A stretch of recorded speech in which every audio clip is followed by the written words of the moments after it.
I am Syra A.S. Paragosa. We are the third-year students taking up BSS Mathematics at MSU GenSat. And we are the presenters in this video discussing the grade computations following the DepEd policy. This is based on the DepEd Order number 8 series of 2015 and DepEd Order number 31 series of 2020. Before we proceed to the lesson proper, let me show you the objectives of this presentation. At the end of this presentation, the OGen should be able to understand the DepEd's policy in computing the grade of the student, determine the difference between DepEd Order number 8 series of 2015 and DepEd Order 31 series of 2020.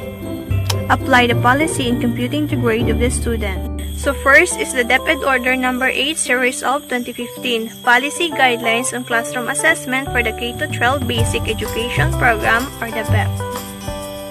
So what is the grading system? The K-12 Basic Education Program uses a standards and competency-based grading system.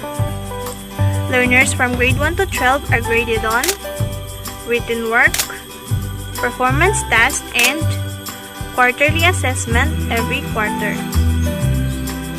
How is learner progress recorded and computed? For the kindergarten, checklists and anecdotal records are used instead of numerical grades. And as for the grades 1 to 12, there should be instances for students to produce written work and to demonstrate what they know and can do through performance tasks. So here are the steps in computing the final grades. Step 1. Grades from all student work are added up. This results in the total score for each component, namely written work, performance tasks, and quarterly assessment. And for the step 2, the sum for each component is converted to the percentage score. In getting the percentage score, the formula is learner's total row score divided by highest possible score times 100%. For the step 3, percentage scores are then converted to weighted scores. Weighted scores or WS is equal to percentage score times the weight of component. And for the step 4, the sum of weighted scores in each component is the initial grade. This initial grade will be transmuted using the given transmutation table. And for the step 5, the quarterly grade for each learning area is written in the report card of the student. And here is the table for the weight of components for grade 1 to 10. The components are the written work, performance tasks, and the quarterly assessment. As you can see on the table, in every learning area, the weight distribution is different in each component. So this is the table for the weight of components for the senior high school, which are the grade 11 to grade 12. This is the same as the grades 1 to 10, where the components are the written work, performance tasks, and the quarterly assessment. As you can see, the weight distribution is also different in every component. And here is the example in computing the grades. Just follow the step that has been introduced in the previous slides. So how are grades computed at the end of the school year? For the kindergarten, there is no numerical grades. Description of the learner's progress in the various learning areas are represented using checklists and student portfolios. And here is the example for the checklist. As for the grades 1 to 12, the final grade by learning area is computed by adding all the quarters over 4. General average is equal to sum of final grades of all learning areas divided by total number of learning areas in a grade level. And here is the table for the descriptors, grading scale, and the remarks. Here is the example of the report card. And this is also the example for the report cards of the grades 11 second semester of ABM Strand. In this juncture, we will be discussing the new policy provided by the DepEd in giving grades to the students. This is DepEd Order number 31 series of 2020, or also known as Interim Policy Guidelines for Assessment and Grading in Light of the Basic Education Learning Continuity Plan.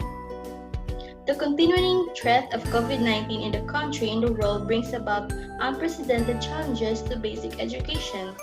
The grading system implemented in this interim policy provides reasonable leniency to learners who are put to a larger disadvantage by the pandemic, but at the same time, it does not compromise the integrity and principles of assessment and grading.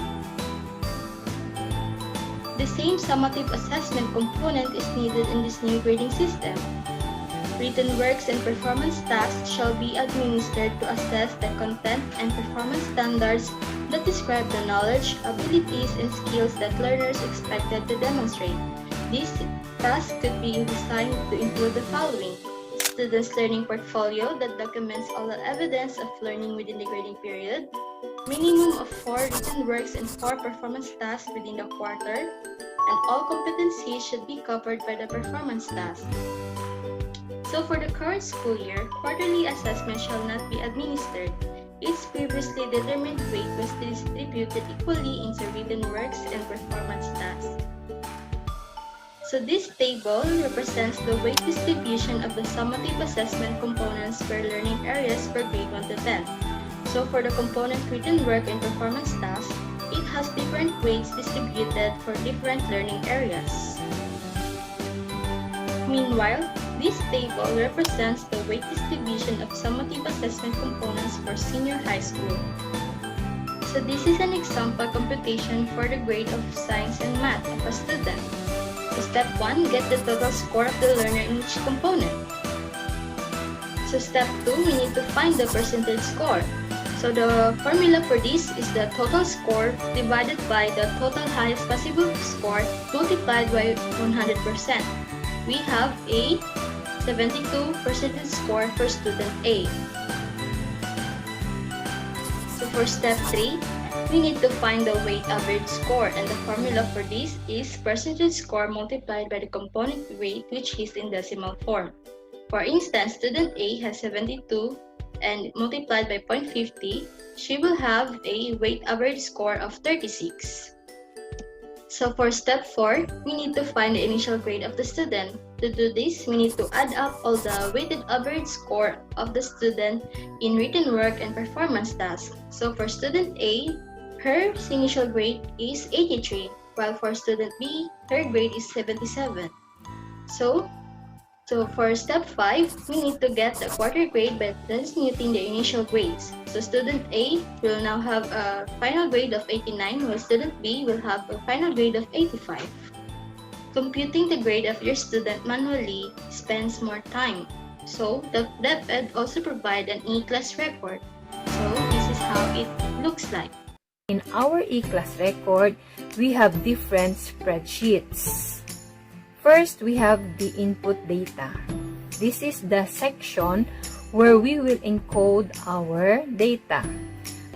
Take note that the moment you encode the names of your students, all those encoded will be automatically be reflected in all sheets. So to avoid future problems, please don't alter any formula. Just encode the inputs based from its proper cell. Since we usually separate female from male, we also have a separate column for the female and male. This time, let's enter some scores in our e-class record.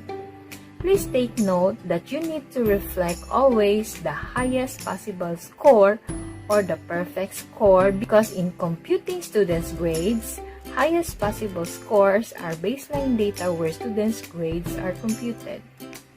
Please observe that as I enter the scores, the cell under total score is changing. And so with the percentage score and its corresponding weighted score. Upon entering the scores under written and performance tasks, the good news is that we can automatically see the initial grade in reference to the DepEd transmuted grade. Another good news is that the moment we completed the initial grades per quarter, clicking the summary of quarterly grades, final grades are automatically computed together with the corresponding remarks, indicating whether the student passed or failed. So an example of a class record using an e-class record is this. And since you already know the steps in computing the grades, why not try these activities? Number 1. Suppose the total scores of under the written work is 80. Learner A has scores 12, 15, 28, and 13. What will be the percentage score thus learner A will have? A. 86, B. 85, C. 82, D. 87.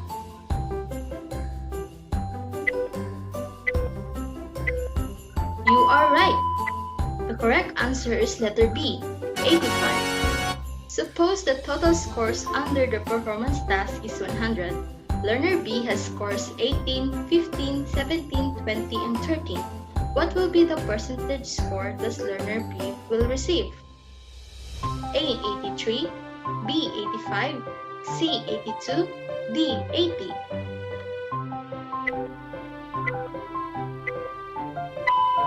You are right.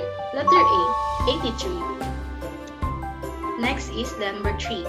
Learner A has weighted scores 34, 33.2, and 18 for written work, performance task, and quarterly exam respectively. What will be his or her initial grade? A. 86, B. 85, C. 85.2, D. 86. You got it right. The answer is letter C, 85.2. So number 4. Leia is a grade 10 student. She has the percentage score of 76 on her quarterly exam in mathematics. What would be her graded score? A. 15.3, B. 15.1, C. 15.2, or D. 15. Great, you got the right answer. The answer is letter C, 15.2. And last but not the least, number 5. Justin is a grade 11 student. He has the percentage score of 80 on his final exam in general mathematics. What would be his weighted score? A. 20, B. 20.2, C. 21, or D. 22. Correct! The right answer is A. 20. So that ends our presentation. I hope you learned something. God bless and stay safe.